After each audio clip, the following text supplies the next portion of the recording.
ముస్లిం ఇది వక్ అనేది ఇది స్టేట్ సబ్జెక్టా రిలీజియస్ సబ్జెక్టా? అవును. ఒకవేళ వక్ అనేది ఇస్లాంకి సంబంధించిందంటే అది రిలీజియస్ సబ్జెక్ట్. సబ్జెక్ట్ ఒకవేళ ఇది సమాజానికి సంబంధించిందంటే ఇది స్టేట్ సబ్జెక్ట్. ఫౌండేషన్ ఏంటంటే ఆ ప్రశ్న ఆన్సర్ చేస్తే 99.99 అన్ని సాల్వ్ అవుతాయి. ఇది రిలీజియస్ సబ్జెక్టా లేకుంటే స్టేట్ సబ్జెక్టా?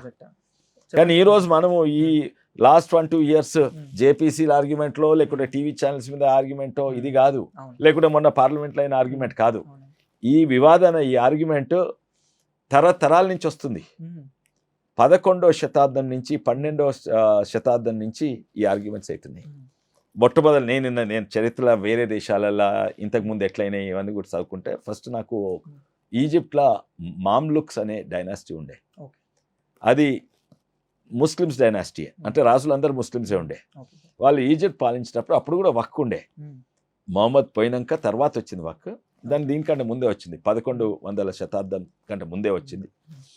అయితే కొంచెమే ముందు వచ్చింది. అయితే ఆ వక్ అనే ప్రాపర్టీ ఆస్తులు ఎవరి కింద ఉండాలి? మన మత స్కాలర్స్ మత పెద్దల కింద కంట్రోల్ ఉండాలనా, గవర్నమెంట్ కంట్రోల్ అంటే ముస్లిం ప్రభుత్వం కంట్రోల్ ఉండాలనా? కానీ అప్పుడు ఈజిప్ట్లో వాళ్ళు చాలా పవర్ఫుల్ ఉండేది మత పెద్దలు.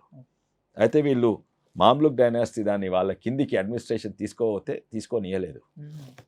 తర్వాత ఆటోమన్ టర్క్స్ అనేది అది కూడా ఇంకో ముస్లిం డైనాసిటీ, టర్కీ నుంచి వచ్చి దీన్ని వాళ్ళని ఓడగొట్టి మామ్లుక్లను ఓడగొట్టి అది ఆక్యుపై చేస్తారు. వాళ్ళ అడ్మినిస్ట్రేషన్ చాలా మంచిగా, ఇస్లామిక్ వరల్డ్లో one of the best administration అంటే మన ఆటోమన్స్ది. టర్కీ నుంచి మొత్తము యూరప్ నుంచి ఏషియా వరకు ఒకప్పుడు వాళ్ళది ఉండే. వాళ్ళ అడ్మినిస్ట్రేషన్ చాలా మంచిగా ఉండే.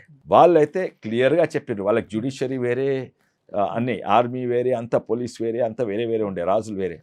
వాళ్ళు క్లియర్గా చెప్పిండ్రు ఇది 200% సమాజానికి సంబంధించింది, ఆస్తులకు సంబంధించింది, ఆమ్దాని ఖర్చులకు సంబంధించి 100% స్టేట్ సబ్జెక్ట్ అని వాళ్ళు చెప్పింది.